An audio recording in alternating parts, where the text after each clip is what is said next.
여러분 안녕하십니까. 8명의 사상자가 나온 대전 현대아울렛 화재. 화재 당시 블랙박스 영상을 입수해 살펴보니 검은 연기가 순식간에 퍼져나가는 긴박한 순간이 고스란히 담겨 있었습니다.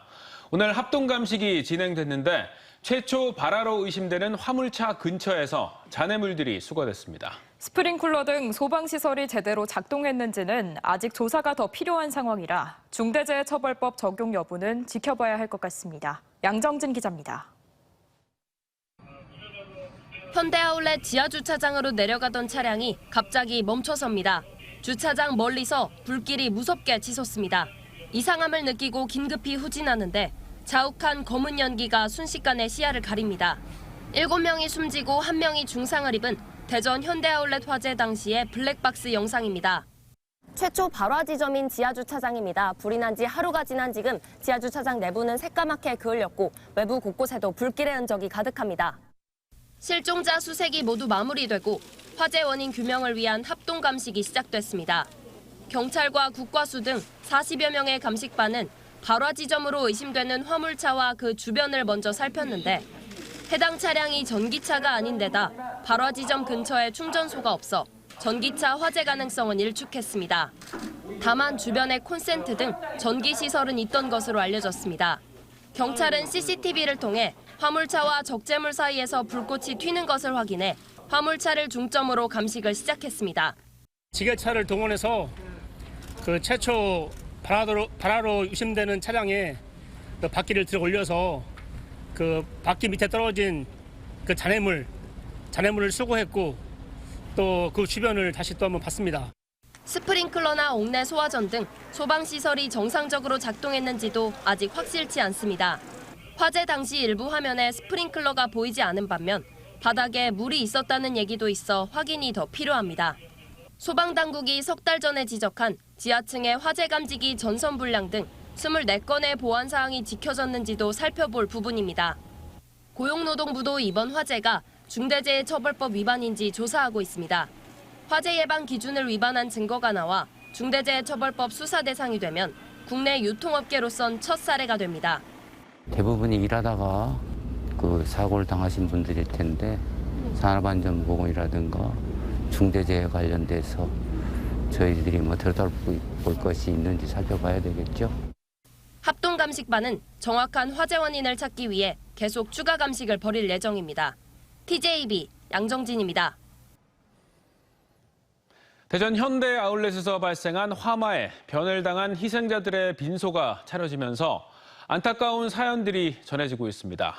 자수성가를 꿈꾸던 자식을 잃은 아버지는 황망함을 감추지 못했고 원양 어선을 타며 3남매를 키워낸 형을 떠나보낸 남동생은 취재진에게 눈물을 보였습니다. 일부 유족들은 원인 규명이 될 때까지 빈소를 차리지 않겠다고 말했습니다. 이수복 기자입니다. 대전 현대아울렛 화재 당시 지하주차장 서쪽에서 숨진 채 발견된 물류운송기사 35살 최모 씨의 빈소. 장례식장은 오가는 사람 없이 텅 비었고 적막함만 감돕니다. 아들의 사망 소식을 듣고 한 달에 매달려온 아버지는 열흘 전 통화가 마지막일 줄은 꿈에도 몰랐습니다. 자수성가 해본다고 집에 가정이 부유하지 못하니까 대전 시내 백화점에 다 돌아다니면서 주차장 알바도 하고 별짓 다 했어. 현대아울렛 방제실에서 근무하며 소방시설을 관리해온 33살 이모 씨. 소방 관련 자격증까지 따며 5달 전 입사에 성공했던 이모 씨는 퇴근 1시간여를 앞두고 화마에 휩싸여 변을 당했습니다. 자격증이 필요한 일이더라고요. 전기 쪽이라. 그래서 열심히 공부해서 합격해서 그렇게 해서 취직했어요. 다른 희생자의 빈소도 속속 차려진 가운데 화재 현장에도 합동분향소가 만들어졌습니다. 이 자리에서 또 다른 사망자 65살 이모 씨의 동생은 형이 어렸을 적부터 원양어선을 타며 3남매를 키워내는 등 사실상 아버지 역할을 해왔다며 눈물을 훔쳤습니다. 형님한테 도움만 받았지 이 형님이 고생만 하고 지금까지 가셨어요. 장례식장이 마련된 3명의 희생자들은 내일 발인이 예정됐습니다. 다만 일부 희생자 유가족은 정확한 원인이 규명될 때까지 빈소를 차리지 않겠다는 입장입니다. 이런 가운데 윤석열 대통령도 화재 현장에 마련된 합동분향소를 찾아 유족들을 위로했습니다. 공사 중에 화재가 나는 경우는 많은데 이렇게 그냥 가만히 있다 갑자기 이렇게 된다는 거는 좀 이해하기 어렵잖아요. 이와 함께 윤 대통령은 이 같은 비극이 재발되지 않도록 하는 게 중요하다며 철저한 사고 규명을 약속했습니다. TJB 이수복입니다. 현대아울렛 화재로 건물 안전진단과 시설물 복구에 상당한 시일이 걸릴 것으로 예상되면서 영업 중단과 상품 피해에 따른 입주 상인들과 직원들의 고통이 커지고 있습니다. 지하주차장 외벽이 소실되고 아울렛 내부 상품들도 연기에 그을리거나 냄새가 배 상품 가치를 잃으면서 상인들은 화재 발생 때부터 지금까지 현장을 떠나지 못한 채 애태우고 있습니다. 상당수 가게들은 전소된 지하주차장에 상품을 보관한 경우가 많아서 더 큰 피해가 우려되고 있습니다. 재개장 시점도 당장 예상하기 어려운 가운데 전문가들은 경기도 이천 물류센터 화재 사례로 볼 때 6개월 이상이 소요될 것으로 예상했습니다. 수개월간 영업 차질이 예상되는 만큼 상인들에게 지급할 보험금과 점포들의 화재보험 가입 여부도 쟁점이 될 전망입니다. 현대아울렛 화재 참사와 관련해 여야 정치권이 추모와 함께 철저한 원인 조사와 재발 방지책 마련을 주문했습니다. 대전시 의원들은 성명을 통해 희생자와 가족들에게 145만 대전 시민을 대신해 깊은 애도를 표한다며 현대아울렛 측의 안전 불감증과 총체적인 안전관리 부실을 강력히 규탄한다고 밝히고 다음 달 제주도에서 예정됐던 연찬회를 취소했습니다. 국민의힘 주호영 대표도 당 차원에서 피해자 지원 수단을 마련하겠다고 밝혔고 대전시당도 유가족들의 슬픔에 공감하며 다시는 이런 슬픔이 일어나지 않도록 대책을 마련하겠다고 성명을 냈습니다. 민주당 이재명 대표도 유가족들에게 위로를 전하고 정부의 조속한 수습과 재발 방지책을 당부했으며 대전시당도 논평을 내고 철저한 원인 규명을 촉구했습니다.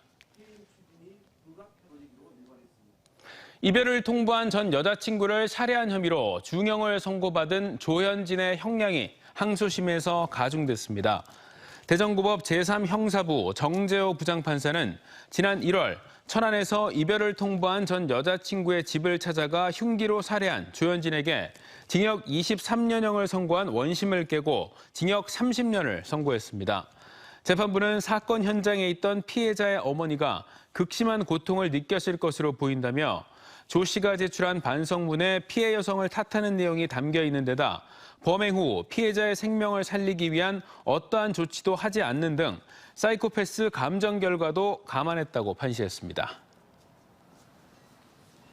최민호 세종시장은 교통체증 해소, KTX 등 수송수단의 전면 도입을 공약하며 일례로 시내버스 무료화의 즉각 시행을 내세웠습니다.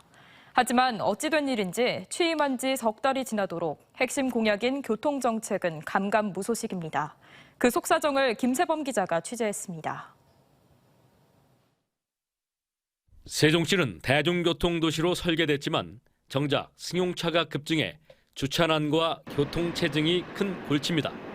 인구는 40만에 육박하고 국회 이전 등으로 위상은 높아가지만 KTX나 지하철 정차역도 없습니다. 이 때문에 최 시장은 시내버스 무료화와 광역버스 요금 할인의 즉시 시행을 통해 대중교통 활성화를 약속하고 대중교통 중심 교통체계로 전환하기 위해서 시내버스와 마을버스는 무료화하겠다 이렇게 발표를 했습니다. 택시 증차와 대전, 세종, 청주공항 지하철 착공, 수도권 전철 조천 연장은 물론 KTX 세종역과 조천 정차의 신속한 추진을 공언했습니다. 하지만 취임 후 석 달째 경제, 문화, 부동산 등의 계획은 속속 발표했지만 자신했던 교통혁명은 강감무소식입니다. 당장 예산 마련과 운영, 시설 유치 등이 쉽지 않게 되자 대폭 수정을 놓고 고민이 깊은 탓입니다. 실제 시내버스 무료화의 전면 실시는 3년 뒤로 가닥을 잡았고 광역버스 요금 할인도 대상과 시기를 놓고 검토 중입니다. KTX 세종역 신설은 2030년 이후로 조천역 정차와 전철 연장은 천안시와 함께 공동 추진으로 선회하며 입장 표명을 내년 초로 미루고 있습니다. 어떤 공약은 좀 수정하고 어떤 공약은 폐지를 하고 이런 걸 과정을 받고 있어요 지금. 그렇게 한다면 아마 보통은 내년 1월 달 정도에 발표를 해요. 최민호 시장 자신이 제시했던 교통 정책들인데도 최근 재검토한다며 없는 살림에 억대 예산을 들여 용역을 의뢰한 상태입니다. 일각에선 공약 불이행에 대한 비판을 의식해 용역 결과를 방패로 피해가거나 시간 끌기를 하는 게 아니냐고 지적합니다. 실질적으로 실현 가능한 공약이 될 수 있는 정책이 이제는 이제 시민들의 손에 좀 쥐어질 때가 아닌가 이렇게 생각을 합니다. 미궁에 빠진 민선 8기 세종시 교통 공약, 주민들의 혼선과 행정의 불확실성 제거를 위해 전체적인 진행 방향에 대한 설명은 필요해 보입니다. TJB 김세범입니다. 최민호 세종시장이 정부 세종청사에서 열린 국무회의 개최 전 윤석열 대통령을 만나 국회 세종의사당과 대통령 세종집무실 등 대규모 국책사업이 확정됐고 인구도 늘고 있다며 KTX 세종역 설치와 조치원역 KTX 정차를 건의했습니다.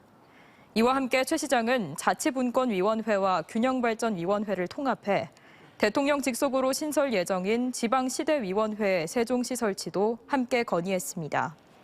윤 대통령은 국무회의 모두 발언에서 위원회 세종시 설치를 약속했다며 국가 균형 발전 차원에서 매우 의미 있다고 강조했습니다. 민선 8기 대전시 산하 첫 기관장들이 내정돼 시의회 인사청문 절차를 앞두고 있습니다. TJB 보도국장 출신인 연규양 대전교통공사 사장 내정자에 대한 인사청문 간담회는 오는 29일 열리고 모교 언론인클럽 회장을 지낸 윤성국 대전관광공사 사장 내정자의 인사청문회는 다음 달 중순쯤 열릴 것으로 예상됩니다.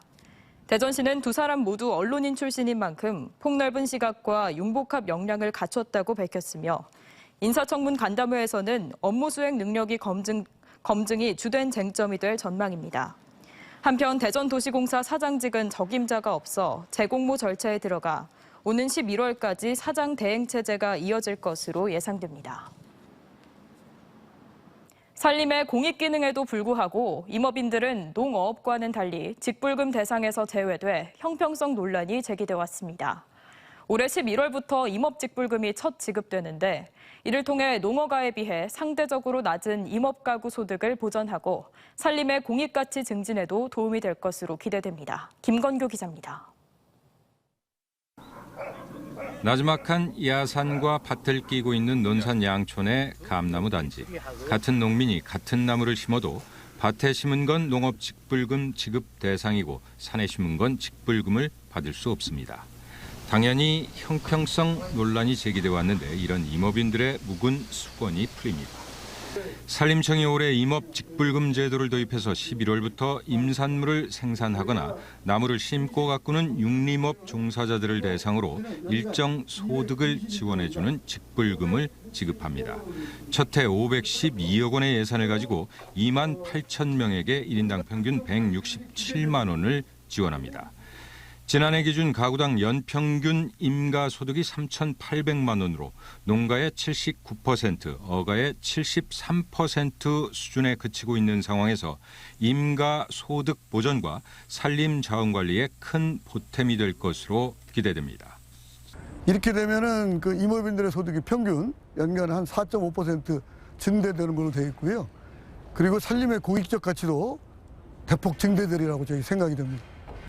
우리나라 전체 산림 가운데 사유림이 65%에 달하지만 숲의 공익적 기능에도 불구하고 장기 재산권 제한으로 불이익을 받아온 임업인들은 크게 환영했습니다. 우리 임업인 소득이 가장 낮음에도 불구하고 임업직불제는 도입이 안 됐었습니다. 그런데 이번에 임업직불제가 도입이 돼서 우리 임업인들이 앞으로 임업 경영을 하는데 많은 도움이 되고 또 사기도 많이 올라간 것으로 이렇게 생각을 하고 있습니다. 임업 직불금 지급 대상은 실제 농촌에 거주하며 임업에 종사하고 농업 외 소득이 연 3,700만 원 이하에 한합니다. 산림청은 11월 직불금 지급을 앞두고 신청 누락자를 대상으로 10월 7일까지 추가 신청을 받습니다. TJB 김건규입니다. 실외 마스크 착용 의무가 해제된 가운데 대전과 세종, 충남의 코로나19 신규 확진자는 주말 휴가 감소에 따라 전날보다 2배 가까이 증가한 3,007명이 추가됐습니다. 다만 지난주 대비 20% 넘게 감소한 수치로 전반적인 감소세는 계속되고 있습니다. 대전과 충남에선 1,132명과 1,543명으로 지난 화요일 이후 다시 1,000명대가 됐고 세종에선 332명이 추가됐습니다. 코로나 사망자는 충남에서 2명 추가됐고 대전과 세종은 발생하지 않았습니다. 올해 계룡산의 단풍 절정 시기는 수종에 따라 10월 19일에서 26일 사이가 될 것으로 전망됩니다. 산림청이 계룡산을 비롯해 설악산과 속리산 등 전국 주요 산림 19개 지역과 국공립수목원 9개소를 대상으로 단풍이 50% 이상 물든 절정 시기를 지도로 만들어 발표한 결과 대체로 10월 하순쯤이며 일부 남부지방에서는 11월 초순까지 관찰 가능할 것으로 예상됐습니다. 단풍의 기준은 당단풍나무와 산실나무, 은행나무 등 주요 수종의 단풍이 절반 이상 물들었을 때입니다.